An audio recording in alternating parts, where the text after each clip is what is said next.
Hola compañeros, nosotras seguiremos exponiendo el capítulo número 7 llamado Los trastornos anómicos y la rehabilitación.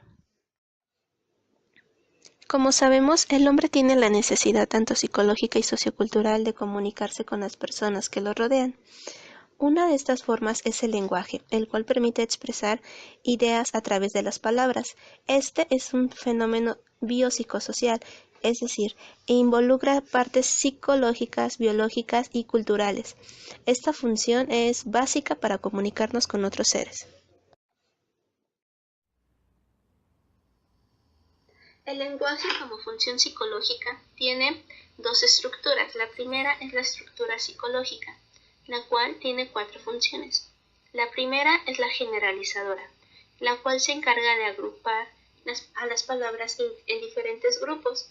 Estos grupos se van asignando de acuerdo a las características o rasgos semejantes que tienen. La segunda función es la cognoscitiva, la cual nos permite hacer síntesis y abstracción de la información que estamos recibiendo del exterior. La tercera función es la nominativa, la cual mediante la palabra nos permite evocar imágenes mentales. La tercera función es reguladora de la conducta.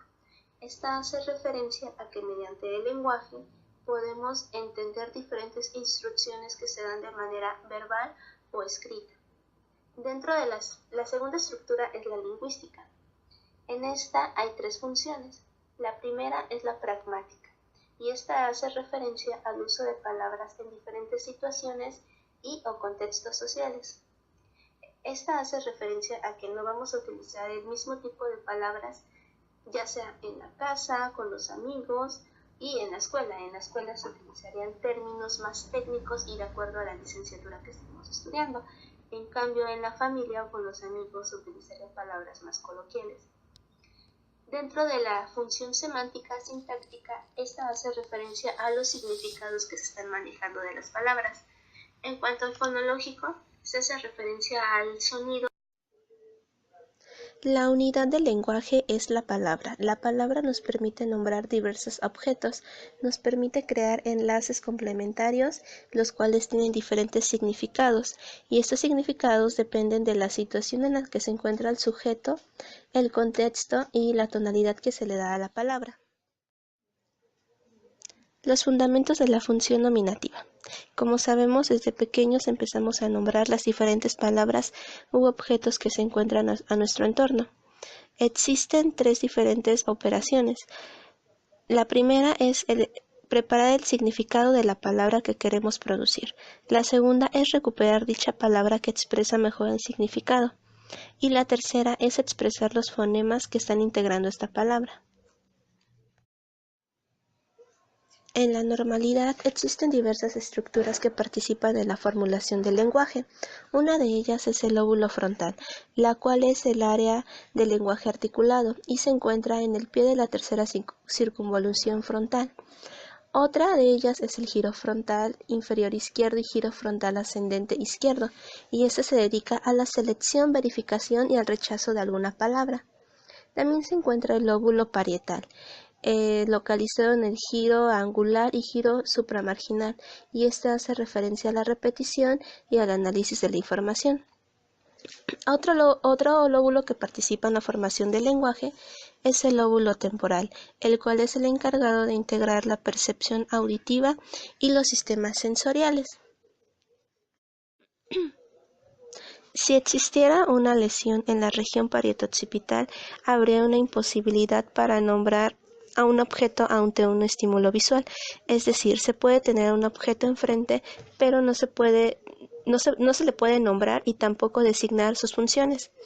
Asimismo, si hay una lesión en la circunvolución temporal superior izquierda, media y superior, y en la circunvolución temporal media, habría una alteración en la denominación, es decir, se tendría ante cualquier tipo de estímulo, ya sea visual o auditivo, no se podrá designar el nombre o cuáles son sus funciones.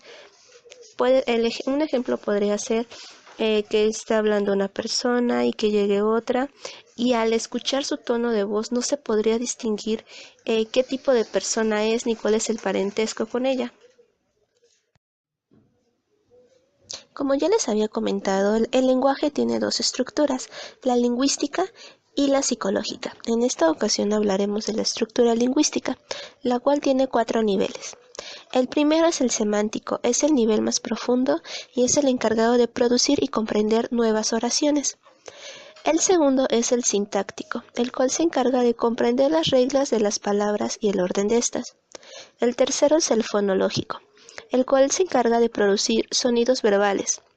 El 4 es el pragmático, el cual se encarga de la construcción de la lingüística y los usos convencionales de la lengua. Ahora bien, hablaremos de las variables específicas de la lingüística. La primera es la familiaridad. Esta hace referencia al contacto diario con los objetos y al nombre. Es decir, cuando la persona tiene un contacto muy frecuente con algún tipo de palabras u objetos, es más fácil de recordar el nombre. La segunda variable es la imaginabilidad.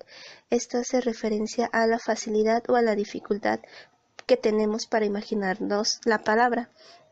Aquí es importante mencionar que cuando hay una lesión, ya se tiene adquirido como el conocimiento y la imagen visual de un objeto, y al tener la lesión se pierde esta imagen, pero es posible volver a recuperar esta imagen, claro, con la correcta rehabilitación.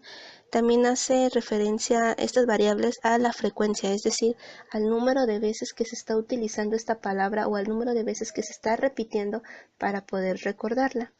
Y bueno, la última variable hace referencia a la longitud y a la complejidad articulatoria. Esta es como muy específica en cuanto al número de fonemas y al patrón motor, es decir, a qué tan larga es la palabra y a la facilidad o dificultad que tiene el paciente para poder recordarla y para poder nombrarla. Y bueno, en esta diapositiva nuevamente tenemos los niveles de la estructura lingüística. Aquí manejamos 3, que es el semántico, el léxico y el fonológico. El primero, que es el semántico, hace referencia a la activación de los significados, es decir, se hace una relación del esquema mental con la palabra. El segundo es el léxico, que hace referencia a la recuperación de la palabra, y el tercero es el fonológico, que prepara los fonemas y la producción de las palabras. Está una imagen con un esquema y maneja los 3 niveles. Se pueden dar pistas en cuanto a la palabra que se quiere como designar. El primero sería el nivel semántico. Las claves serían es mueble, casa, recámara y sirve para dormir.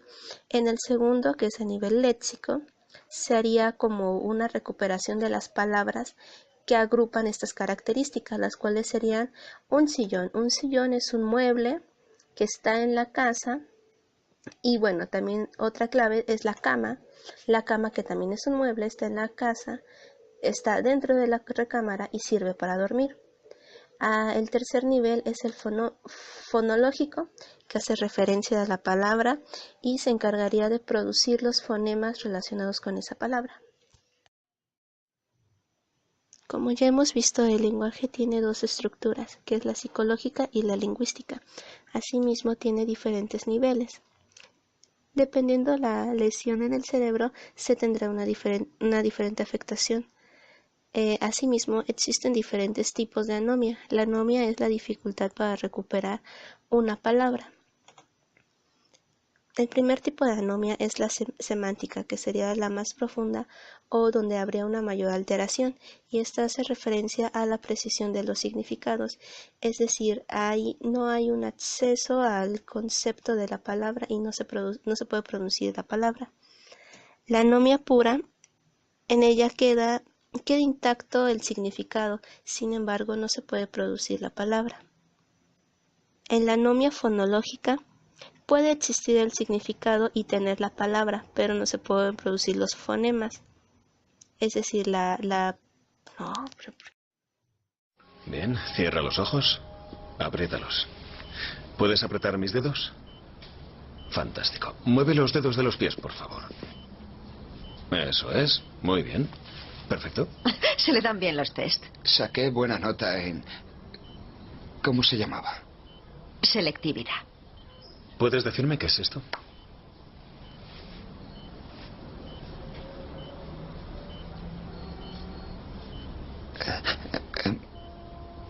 Cielo. Piénsalo. Cielo, lo tienes delante de ti.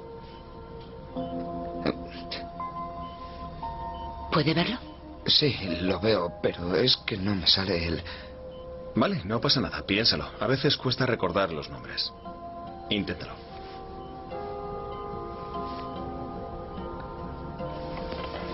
¿Cómo me llamo? Lo sé, pero... ¿Y tu hijo? Lo sé, aunque ahora... ¿Cómo se llama? Lian, dale un momento. Es... ¿Cómo se llama? Es...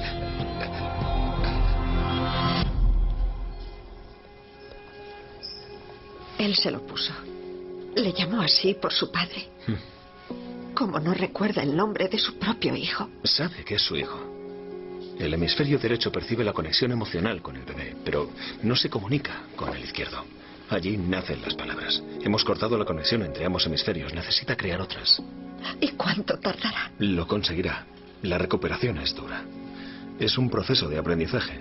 Debes ser paciente y ayudarle. No podrá hacerlo sin tu apoyo. Ahora bien, ¿cómo diferenciar un tipo de anomia y otra? Vamos a mencionar los principales tipos de errores.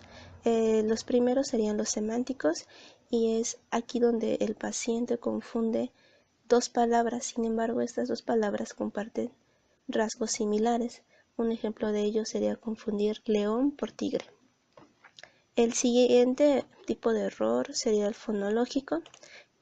Aquí se ven alterados los fonemas que componen una palabra. Un ejemplo de ello sería decir una palabra, por ejemplo, tigre por trigue. Ahora bien, continuamos con la evaluación neuropsicológica, el cual nos ayuda a comprender cómo funcionan las diferentes áreas y sistemas del cerebro del paciente a través de la medición de sus capacidades cognitivas. En este caso se evalúa el lenguaje y la capacidad que tiene el individuo para expresar y comunicar su entorno, así como la manera que tiene de evocar las palabras e identificar los objetos. La evaluación neuropsicológica también permitirá establecer un diagnóstico diferencial e identificar los objetivos terapéuticos que se le serán asignados al paciente, así como evaluar la eficacia de la intervención terapéutica, esto con la recuperación que vaya teniendo el paciente. La evaluación neuropsicológica para llegar al diagnóstico necesita de varias etapas, el cual se le deben de seguir. La primera es la anamnesis, el cual consiste en recabar información general del paciente, que nos permitirá posteriormente integrar su historia clínica. La anamnesis presenta una serie de preguntas que se le deben de asignar al paciente. Sin embargo, cuando éste no tiene la capacidad para poder responderlas, la anamnesis se le puede realizar a cualquier familiar o alguna persona que tenga los datos requeridos. Posterior a esto, se exploran las funciones neuropsicológicas superiores del paciente, como lo es su memoria, la capacidad que tiene para concentrarse y para poner atención, así como la percepción que tiene de su entorno. Posteriormente se determina el tipo de afasia y el tipo de anomia que presenta el paciente.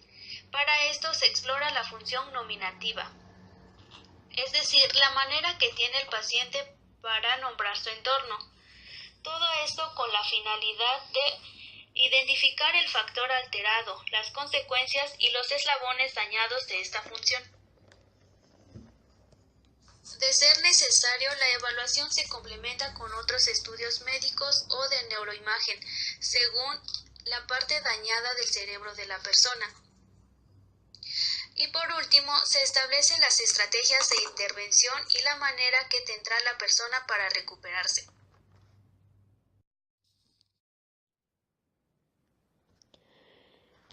En la evaluación existen varios elementos que se deben de considerar. Entre estas está la relación de los hechos o narración de lo acontecido con la edad del paciente. Aquí se identifica si existe algún daño cerebral por algún accidente. Se considera también el déficit de las funciones, en donde se determina si estas funciones fueron adquiridas y se están deteriorando o perdiendo, o si bien nunca se adquirieron. Otro de los aspectos a considerar es el de efectos en la plasticidad funcional, y también se realiza una diferencia entre la neuropsicología infantil y la neuropsicología del adulto, ya que en los niños hay capacidades que apenas se están adquiriendo y desarrollando, en cambio en los adultos estos ya están bien definidos. Digamos que los procesos en los niños están en vías de conformación y en los adultos estos procesos están en vías de maduración. Entre los elementos a considerar está la actividad neuropsicológica, el cual sustenta la maduración del sistema nervioso y la construcción de funciones especializadas en un entorno sociocultural, es decir, en el entorno en el que se desarrolla el individuo. De igual forma, se considera si las afecciones adquiridas están ocasionando algún síntoma patológico en las personas. También si se trata de un padecimiento mayor de instalación precoz o deterioro de esferas cognitivas, motriz y sensorial, es decir, si se están deteriorando estas funciones. Un ejemplo sería en personas que tienen Alzheimer, las capacidades se van deteriorando poco a poco. A diferencia de las personas que sufrieron algún accidente, en la que el daño cerebral es mucho más específica y las funciones se pierden de manera espontánea, es decir, de un momento a otro. Ahora bien, existen tipos de estudios para evaluar la nominación oral y escrita. Entre estas se encuentra el modelo de producción lingüística, el cual consiste en la ejecución de diferentes actividades y tareas con el paciente. La primera es la grabación espontánea. Consiste en pedirle al paciente que determine algún aspecto de su vida que quiera narrar. Este va a ser de manera oral, el cual nos permitirá analizar los errores que vaya cometiendo. El tema a abordar debe ser libre y a consideración del paciente. Sin embargo, cuando éste tiene dificultades o no puede ejecutar la actividad, se le puede sugerir alguna temática. Sin embargo, no se puede imponer, puesto que esto puede afectar la evaluación. El segundo punto es la narración escrita.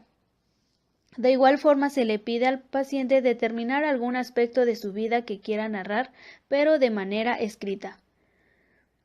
Luego sigue la descripción de una lámina o un tema determinado.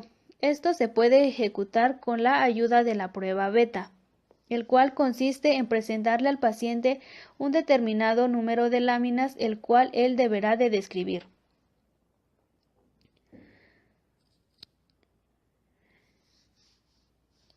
Esta actividad tiene el inconveniente de que el paciente puede eludir las palabras que no recuerda. También está la actividad de describir una lámina por escrito. Esto se puede ejecutar con la prueba beta.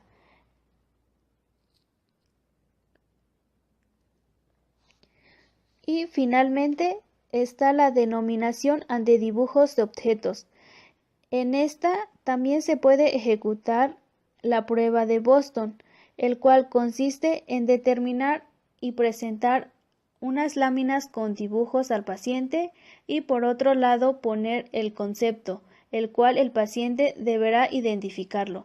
Es decir, si en una lámina se encuentra una botella, en la de conceptos debe de decir botella, el cual la persona debe de identificar. El modelo de denominación lingüística tiene un método, el cual tiene como objetivo descubrir qué procesos del sistema de producción oral o escrito no están funcionando adecuadamente, o si bien causan algún trastorno anómico. Este método consiste en 6 pasos. El primero es conocer el estado general del sistema de procesamiento lingüístico, en el cual se abordará la historia general y situación familiar del paciente. El punto 2 consiste en precisar la alteración y los niveles del proceso anómico, en la cual se puede trabajar la denominación de dibujos con la prueba de Boston o de Beta. El punto 3 es determinar el tipo específico de anomía y diferenciar entre agnosias visuales. Esto se puede trabajar mediante objetos reales o no reales con la prueba de Beta. El cuarto punto también se trabaja la prueba Beta, pero se determina el tipo específico de anomía y diferenciar entre apnesias o síndromes degenerativos. El punto 5 es comprobar si existen disociaciones entre el lenguaje oral y escrito, que también se abordarán desde la prueba Beta. Y por último, el sexto paso es conocer el estado en que se encuentra el resto de los procesos léxicos del paciente.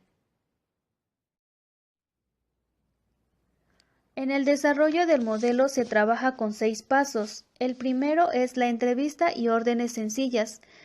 Tiene como objetivo trabajar el estado general del sistema del procesamiento del paciente, es decir, cómo recolecta, transforma, modifica o recupera la información que se va a utilizar en un determinado acontecimiento, en donde se explora el nivel pragmático, semántico y fonológico de la persona, determinando la fluidez verbal que presenta, los trastornos articulatorios o problemas de comprensión que se puedan generar. El segundo paso es la alteración anómica versus las agnosias. Tiene como objetivo descartar que los problemas se producen por alteraciones perceptivos visuales o reconocimiento de objetos, es decir, determinar la diferencia entre no poder evocar una palabra y mencionarla con el problemas de visión que no se puedan identificar los objetos. En este proceso se explora los analizadores auditivos y visuales. El evaluador describirá de manera oral algún objeto y el paciente dará el nombre. Por ejemplo, se le puede decir al paciente: este es un objeto y una herramienta que sirve para comunicarse con los demás o con personas que están lejos. Puedes enviar mensajes, hacer llamadas o entrar en tus redes sociales, en el cual el paciente debe de identificar que es un celular y mencionarla.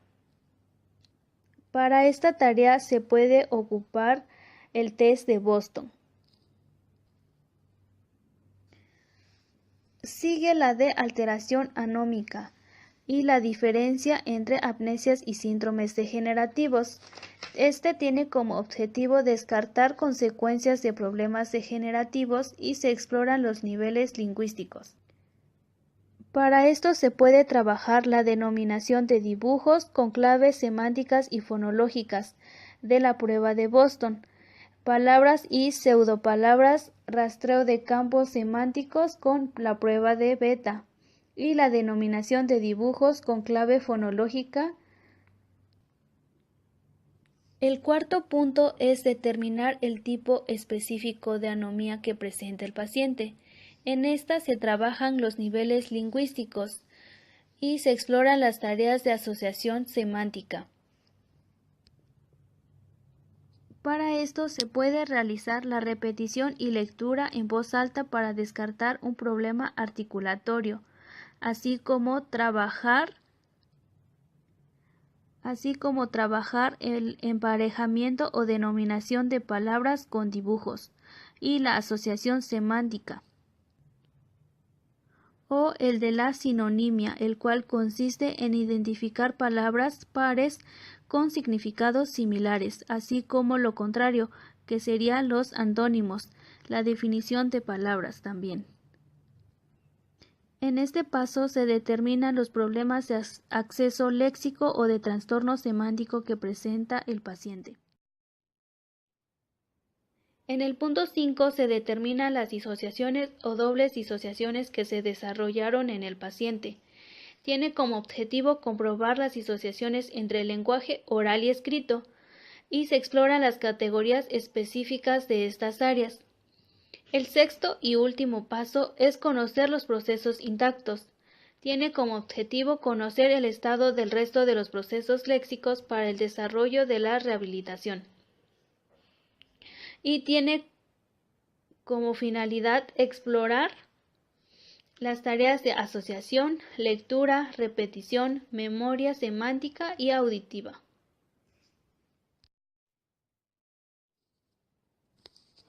Ahora bien, pasaremos a abordar el siguiente subtema, que es el de la rehabilitación neuropsicológica.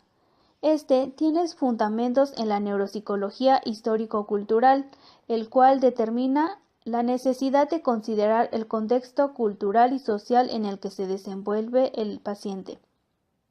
Este, a su vez, tiene fundamentos teóricos metodológicos con las posturas de Pavlov, Leontiev, Vygotsky y Anochin.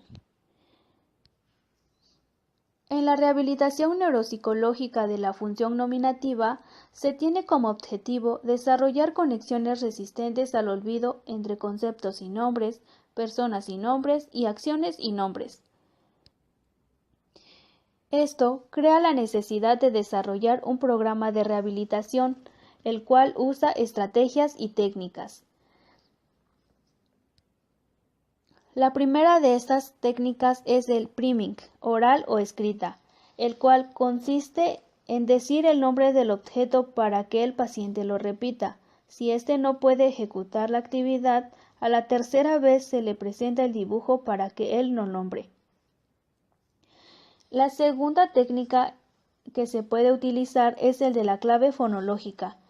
Este tiene como objetivo proporcionar el primer fonema o sílaba de la palabra para que el paciente lo repita y pueda completar la frase con la palabra asignada. Otra de las técnicas que se pueden utilizar es el emparejamiento de las palabras con el dibujo, el cual consiste en nombrar y asociar el dibujo y la palabra. Estas pueden ser también las respuestas a preguntas semánticas.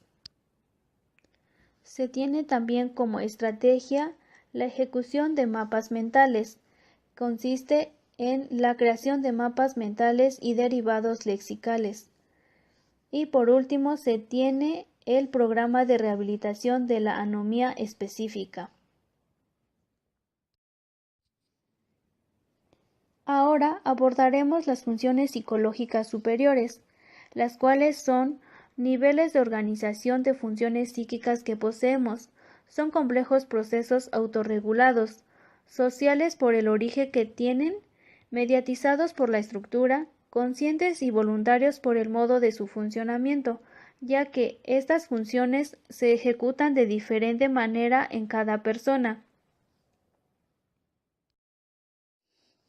Las funciones psicológicas se van adquiriendo de manera paulatina, pasando por 3 etapas, que es la interpsicológica, extrapsicológica e intrapsicológica, el cual consiste desde el cómo interactuamos con nuestro contexto social hasta el cómo asimilamos o interiorizamos algunos aspectos de esta.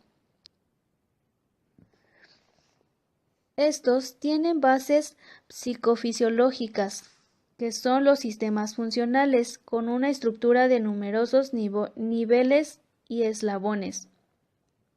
El daño en algún eslabón del sistema funcional ocasiona algún tipo muy específico de trastorno, afectando uno o varios factores. Es por ello que se considera distinguir los diferentes términos que se utilizan en el aparato teórico-conceptual, para poder aclarar y entender el diagnóstico y prescribir un buen tratamiento. Entre los términos a distinguir es el factor, que es una función de un sector limitado del cerebro; el síndrome, que es la alteración selectiva de los factores en cuya base se localizan otras funciones psíquicas; y el síntoma, que es la pérdida o alteración de la función dada. Pasemos ahora con un ejemplo de un programa de rehabilitación para anomía pura. Para esto, los programas de rehabilitación implican parámetros de complejidad que permiten que el paciente se involucre desde la primera sesión a la terapia, ya que van desde lo más simple a lo más complejo, evitando estresar al paciente o causarle alguna frustración. Estos programas tienen una sistematización, ya que realizan actividades desde el factor alterado y no desde el síntoma presente. Evitan trabajar desde el impedimento y se trabajan las bases residuales. Tienen una individualización, ya que cada persona presenta una dificultad en específica por el cual debe tener un programa propio. También tienen una normatividad en las secuencias y etapas que se ejecutan, siempre en el mismo orden y variando la complejidad según las necesidades o las funciones a trabajar con cada paciente. En estos programas se utilizaron algunas estrategias y técnicas, de los cuales fueron 9. El primero es la escritura de los nombres de los objetos. El segundo es la lectura en voz alta del nombre de un dibujo. Primero, el paciente debe nombrar el dibujo teniéndolo enfrente. Posteriormente se quita el dibujo y él debe denominarlo, es decir, crear un mapa mental y poder evocar la palabra. Si el paciente presenta alguna dificultad para otorgar claves fonológicas, el terapeuta deberá de ayudarlo a recuperar esta palabra otorgándole las claves fonológicas o dando sílabas que permitan el recuerdo de las claves fonológicas del paciente. La tercera técnica es la categorización de temáticas, juicios de sinonimia. Y el otro es la de descripción de rasgos semánticos. Posteriormente se trabaja el generar palabras que rimen, la repetición de signos, la lectura de la voz alta, la recitación de poesía y canciones y el juicio de rimas, absurdos, chistes y analogías. Las técnicas y estrategias a utilizar se deben de seleccionar cuidadosamente según el tipo de anomía que presenta el sujeto, ya que por muy simples que parezcan, le pueden llegar a causar alguna frustración y afectar la evaluación, ya que las tareas no podrán ser ejecutadas. Bueno, para la ejecución de este programa, se trabajó con 10 pacientes de distintos tipos de afasias. El objetivo era saber qué tipo de anomía presentaba cada paciente sin importar el tipo de afasia. Todos los pacientes afásicos presentan anomía, sin embargo no se sabe de qué tipo era y si ésta correspondía a problemas de acceso o simplemente de almacenamiento. El método que se utilizó en los 10 pacientes fue el de presentarles una prueba de denominación, en la que además del estímulo visual también se le brindaron ayudas de tipo fonológica oral y escrita, ante un número determinado de estímulos, esto con la finalidad de determinar si el problema es de acceso o de almacenamiento. Se le aplicaron 8 tareas léxico-semánticas, fundamentalmente de denominación de dibujos, que eran de objetos y acciones, y semánticas, que consistían en el emparejamiento de palabras y dibujos, y la asociación semántica. Posteriormente se les presentaron estímulos fonológicas, que era la de repetición de palabras y pseudopalabras. Una vez teniendo los resultados de estas tareas, se clasificó a los pacientes en 4 grupos, que consistía en anomía pura, semántica, fonológica y mixta, y se analizaron las disociaciones entre el programa de almacenamiento y el de acceso con 2 objetivos. La primera es identificar qué tipo de anomía presentaban y llevar a cabo la rehabilitación con los pacientes cuya alteración se derivara de un problema de acceso. Entre los resultados se obtuvo que 3 pacientes tenían problemas de acceso y por lo tanto tenían una anomía pura. 5 pacientes tenían problemas de acceso también y con anomía fonológica. Un paciente tenía anomía semántica y con problemas de selección, y otra persona tenía anomía mixta con problemas de almacenamiento. Al finalizar, se desarrolla el programa de rehabilitación para cada paciente y el tipo de anomía que presentaban, mediante la aplicación de distintas técnicas presentadas y empleadas como las más útiles en estos casos de acceso, con la finalidad de establecer la función nominativa. Para finalizar, les presentamos un tema extra denominado Rehabilitación de la anomía mediante un programa informático, presentado por Fernando Cuentos en 2003. En este estudio se contó con la participación de 8 personas, 6 fueron mujeres y 2 hombres. La lesión que presentaban principalmente fue por traumatismo y por accidentes cerebrovasculares. Presentaban diagnósticos: 3 de estas personas con alteración de tipo mixto, 1 con problemas de conducción, 1 con alteraciones en el área de Wernicke, 2 con alteraciones de tipo acústico-amnésico y 1 presentaba alteración motora. La edad comprendida entre los participantes fue de 20 años a 69 años de edad, y tenían como trastorno común una anomía.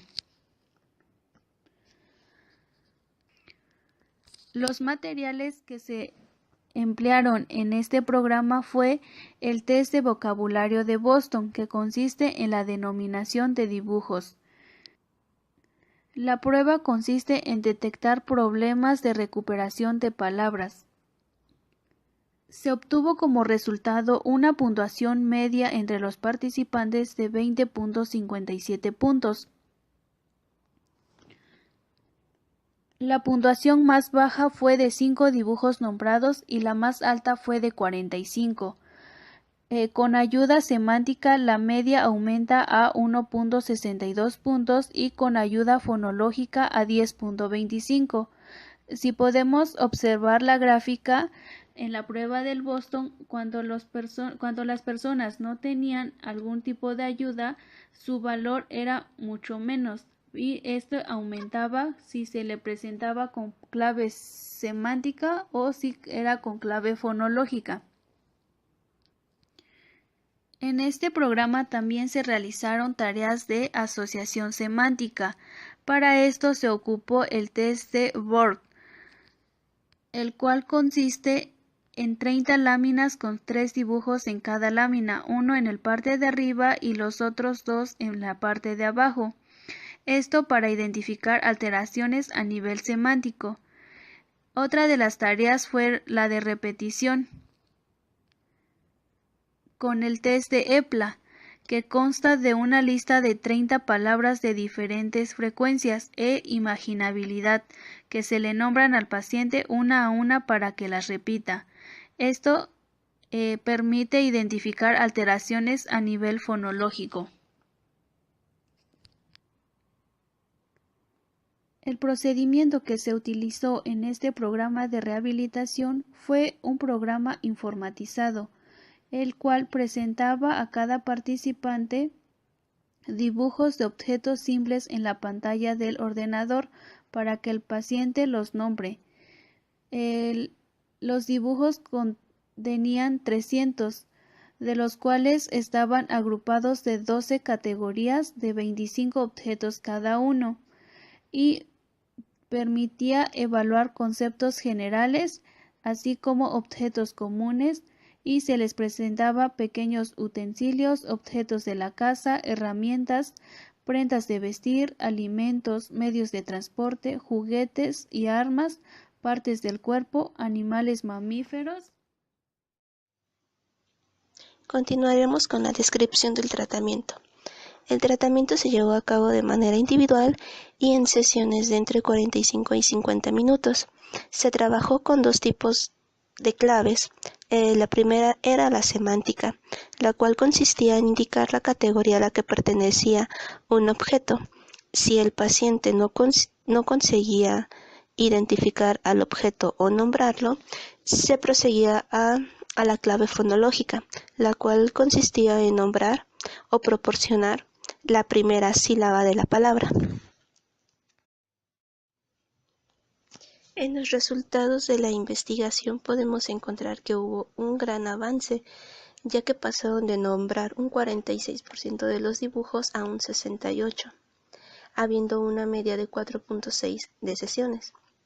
El mayor avance se presentó con las claves semánticas, pasó de un 45% a un 70% de objetos nombrados.